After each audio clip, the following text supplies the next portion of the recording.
Hey everybody. Gamescom is coming up like this weekend, and I'm thinking about games, because I'm always thinking about games. I love games.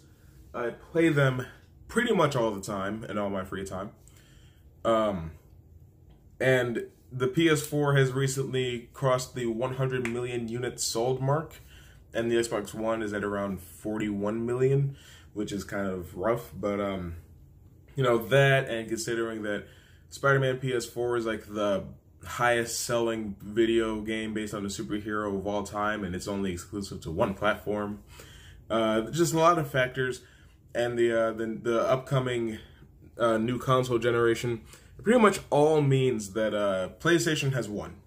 The 8th console generation has been won by PlayStation, and that's not from the perspective of a Sony fanboy, because while I do love both my PS2 and my PS4, let me grab this real quick. Oh, this is difficult. Hold on. Alright, technical difficulties over. Now, what was I saying? As much as I love my PS4 and my PS2, I did love the 360. I thought the 360 was actually better than the PS3 in some ways. So no, this is not just, oh, I'm a PlayStation fanboy. It's just an undeniable fact at this point that Sony has won and Microsoft has lost. But I want to take a few minutes to talk about why that might be. So I'm not going to be talking about like, oh, the last couple generations and blah, blah, blah, because every new generation is a new opportunity to do something to take the lead. Like, Nintendo was way behind, and then in the last 2 years, they've sold 31 million Switches. Good for them, honestly. That's pretty major for somebody that wasn't even taking the least bit seriously anymore. So previous generations don't mean anything. It's all about current innovations and things like that. Now, I will say as a point of reference, the Xbox versus PlayStation thing, Xbox has always been more powerful than PlayStation up until the PS4 versus Xbox One. And now, yeah, the Xbox One X is more powerful than the PS4 Pro, but nobody really cares. I don't want to talk about why the Xbox One could not defeat the PS4. That's what today's thing is about. And the first point is the press before launch, because the Xbox One, when it was announced, didn't even look all that imposing. It was just a block, And then it's like, well, why does that look so lame compared to the other Xboxes? Where's the X? I don't see one. But I remember, I think at E3 2013 or something like that, they said that, I can't remember the exact term that they used, but essentially, when you bought a game for the Xbox One and you installed it, it was going to take all the data off of the disc and put it onto the hard drive. And basically that disc was going to act as a key to unlock the data for the game. So if you were to sell it back to GameStop or whatever, they would have to reprint the data back onto that disc, and you would not be able to let your friends borrow it. There'd be basically no point in renting a game to see if you wanted to play it or not. You'd pretty much just be better off getting a game digitally, and nobody liked that. Meanwhile, at PlayStation, it was like, hey, if you want to live stream your game, or if you want to record your gameplay as you're playing it, you can just do that with the press of a button. Isn't that cool? And every time you get a trophy, we'll take a screenshot of that so that you can take a look at that when you look at all your trophies. And Microsoft fixed that, of course. They decided to not go ahead and do that way. But then they were selling this thing as like an all-in-one entertainment system. Like, oh, you can stream your cable, you can use it as a DVR, you can do this, you can do that. And it's like, okay, but what about games? And Sony, who doesn't really care about all that stuff, who understand that a console is about games, is like, oh, dude, we're going to have crazy amounts of games for you. We got a new Killzone coming out. We got this launch title called Knack. We're going to have another Infamous coming out. We're going to be remastering The Last of Us for it. All that good stuff. Now, the Killzone game was not very good, but on the Microsoft side, it was like, you get Dead Rising 3 as a launch title. And another major thing was the price, you know, like $500 plus tax versus $400 plus tax isn't the biggest difference in the world. But if you're a mother or a parent in general that doesn't have all that much money and your kid just wants a gaming console, you're probably going to buy a PS4. Especially because shortly after the Xbox One launched, they started packaging it without the Kinect, and that was $350. So they were charging you $150 for this peripheral that you did not need, and you know that you didn't need it, because if you could operate the Xbox One without it, and it didn't enhance the experience in any way because it was still just as clunky as a previous version of the Kinect, then they basically stole $150 from you for something that you didn't want or ask for. And a lot of the launch things for the Xbox One were Kinect related. And it's like, well, if I don't want to use up my Kinect, then there's nothing for me to play except for Dead Rising. And that game wasn't even very good by Dead Rising standards. So that was a little rocky. Because it was like, hey, how come this thing costs so much? Oh, you charged me for a thing I didn't want or ask for? Can you give me my money back? I really do feel like they should have been reimbursed for that sort of thing. And when both consoles launched, right, they both had issues. I know someone who got an Xbox One immediately when they came out, and I saw them boot it up for the first time, and it green screened of death, I guess. It just bricked. It didn't work, and that was a little unfortunate. PS4 had a couple like connection and server issues when it first launched, but I mean, no PlayStation has ever launched beautifully. So I guess that's whatever. But it's all about like what's been coming after that, you know, because Xbox has been doing a lot to try to take center stage. Like, oh, we're coming out with a 4K console that's got 2 terabytes. Well, that didn't work, so we're coming out with another 4K console that's got 2 terabytes or whatever. So you had the Xbox One S and then the One X. I like the One S because it greatly improved on the controller design. Real quick, let's just get into controllers. This is not a controller that I use for an Xbox One. This is for my PC when I'm playing like Cuphead or Stick Fight or whatever. But honestly, if you compare what an Xbox One controller looks like to what a PS4 controller looks like, you can tell one's a lot more comfortable. Now, I do like the setup of an Xbox controller. I think the sticks being a good distance away from each other is fine. I don't like where the D-pad is, really.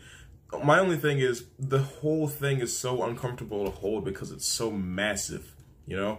It's, like, I mean, I've got big hands, so it's not a huge deal for me, but it's so... And then, I don't know, the buttons are so clicky. Like, I'm going to press X on my PS4 controller. You only heard it when it bounced back, right? I'm going to press A on this. It's just, why is it so clicky, you know? It's just, the whole thing is wrong. And this is actually a little bit smaller than the average Xbox One controller. And since it's, like, clear plastic, it feels a lot better to the touch than your average Xbox One controller. Because when they launched, they were kind of, And if we're going to be talking about things... what's a new game I have so I don't embarrass myself? Alright. I sound and look stupid, don't I? Overwatch, alright, we'll use this. The case is like regular, like, you know, Blu-ray plastic. Like my Logan Blu-ray or whatever. Just regular old blue plastic, feels great, normal. The PS4 logo and stuff is printed onto the image. The spine is silver, which is kind of lame. I didn't grab a better example. Dark Souls 3. The spine is like misty to represent that or whatever. On the Xbox One, the cases are kind of smaller and blockier, and the plastic feels really cheap. It's like scratchy, and instead of PS4 being on this, it's like etched into the plastic itself. And when you open the game's on the left side. I don't know why. And then, last but not least, the spine of every Xbox One game is just gray now, and the titles are all printed the same way. None of that really matters as to why the Xbox One is underperforming against the PS4. I don't think that's a factor, but it is just like it's not. It just Xbox isn't doing anything to jump out at you that will make you want to. Like, it just looks so plain when you're looking at the games, then the controllers don't feel very good, and the console itself is just very bleh. And then, okay, I know everybody's like, oh, the PS4 fans ever talk about it as exclusives. Exclusives matter because Nintendo has been dominating the exclusives market for 30 years.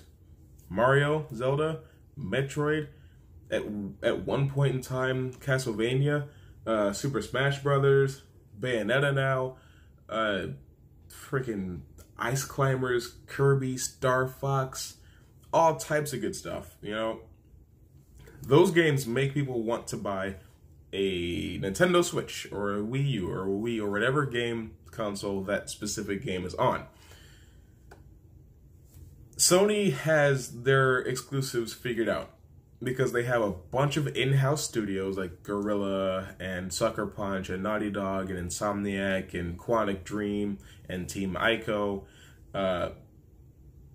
Who else? I don't know off the top of my head right now. But what they do is they take this Santa Monica, that's what I was thinking about. They take this this team and they just give them money. It's like, all right, make a game. You need more money? Here, make your game. Because they have faith in the developers, they have faith in their teams that they're going to make a solid product. And that's not to say that there haven't been bad bad PS4 exclusives like Killzone Shadowfall, that Godzilla game, Knack and Knack 2, whatever, I can't remember the name of that one. I liked Infamous Second Son, and then I hated First Light. That's not the point, though. Well, I guess it is the point. I mean, if we're talking about exclusives, we got to take the good with the bad. But at the same time that we've had those, we've had God of War, which was hugely successful. We've had Spider-Man, which was a fantastic game. The Shadow of the Colossus remake. You had... What was it actually called? I don't remember. Bloodborne. For some reason, Drive Club. Gran Turismo. For some reason, I'm having a really hard time thinking of PS4 exclusives, but whatever. And then on the Xbox side, really all they have is Halo and Forza. They're the ones that they push all the time. And it's not to say that they haven't stepped out of that. You know, they still had the Darwin Project and Rise, Son of Rome, and Dead Rising 3. No, 4 was not exclusive, never mind. So just Dead Rising 3. Quantum Break, I think it was called. But none of that was really like... None of that was... And I also heavily blame Microsoft for all of their exclusive games failing because they don't have the same... They did not have the same faith in Quantum Break that Sony had in Infamous. And I don't know why. I thought Quantum Break was fine. They weren't pushing it. They weren't marketing it. They weren't telling people that it existed. I didn't find out about it until a friend in high school told me it was coming out like a week later. This was I was a freshman, I think at the time. And I just don't understand, like, why does Microsoft not have faith? Games are a large part of what make a console popular. People didn't buy an Xbox One because they're like, "Oh man, I want a DVR in my console," because they already have a DVR. People bought a PS4 because it was like, you know what? I want to play Bloodborne, or I want to play. Why am I struggling so hard? I want to play Uncharted. I want to play The Last of Us. I want to play the new Crash Bandicoot remaster. I wanted to play that. I bought a PS4 because I wanted to play Spider-Man. Like, there's just no need to buy an Xbox, especially considering that Xbox Game Pass is on PC now, and you can just play Xbox games from your computer. Like, I don't know if I should say Xbox is a dying brand and is trying very hard to save themselves, but I do think it's worth acknowledging that, I mean, they've barely sold close to half of what the PS4 has sold, and going into this next console generation, they're going to have to do something major to change that, because, I mean, Xbox loyalty exists. There's people that will absolutely never buy a PS4 so long as they live, and more power to you. That is your opinion, but I just think that overall, and yeah, PlayStation has its issues.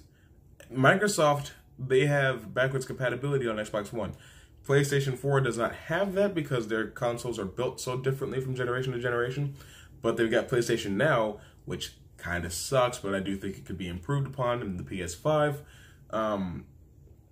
What else? The remote function on the Xbox Smart Glass works a lot better than it does on the PS app. I don't know.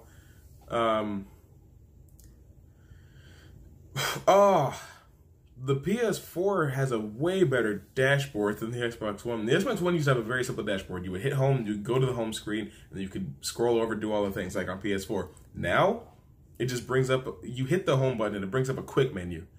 You have to hold the home button to go back to the home screen. And then everything is set up in widgets by like categories and stuff. And it's just really cumbersome and annoying. And everything's... Ugh. Oh, it's disgusting to think about. But I'm sorry I wasted your time. That's just my opinion on why PlayStation has been winning the last few years over the Xbox. This is not me saying that PlayStation's better. All right? No, I'm not saying that at all. What I am saying is that PlayStation, just looking at the numbers, is outperforming Xbox by a factor of 2. So that being said, I will see you all in my elbow just popped, in the future, right? Does that work for you guys? I hope so.